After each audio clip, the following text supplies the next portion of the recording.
අවුරුදු 16 වගේ ඉඳලා තමයි පටන් ගත්තේ. ඒ කියන්නේ බබා ඉදිරියට මේ වගේ රෝගයක් තමයි තියෙන්නේ.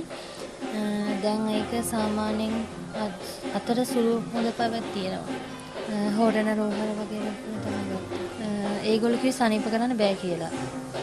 එහෙම නැත්නම් හාමුදුරුවෝ සනීප කරන්න පුළුවන්. බටහිර පැත්තෙන් ගත්තාම ගොඩක් ඇස් වලට තියෙන රෝගාබාධ ගත්තාම මේගොල්ලෝ ප්‍රතිකාර කරනවා කියලා කිව්වට විශේෂ ප්‍රතිකාරයක් කරලා සනීප වෙන්නේ නැහැ. ගොඩක් ඇස් දුර්වල තත්ත්වයට තවත්පත් වෙනවා. ඉතින් අර සිංහල බෙහෙත් අතින් ඒ දේවල් ප්‍රතිකාර අරගත්තොත් සාමාන්‍යයෙන් වශයෙන් ගුණදායක බවක් ඒ කියලා මම හිතනවා විශ්වාස කරනවා මගේ එක. මේ ස්වාමීන් වහන්සේ සනීප කරලා දෙයි කියලා හිතනවා. මම කියන්නේ තරුණ තරුණියන්ටත් ඒක අර විශ්වාස කරන්න කියලා තමයි. ගොඩක් ස්තුතිවන්ත වෙනවා සාමාන්‍යයෙන් දුරට මට විශේෂිත කියන්නේ දියුණු මට්ටමින්ම පෙනීම නැතත් සුළු මට්ටමකින් හරි අර සාමාන්‍යයෙන් මට තියෙන විශ්වාසයක් ඇසුවපත් කරලා කියලා ස්වාමීන් වහන්සේ ගොඩක් ස්තුති වෙනවා ගොඩක් පිං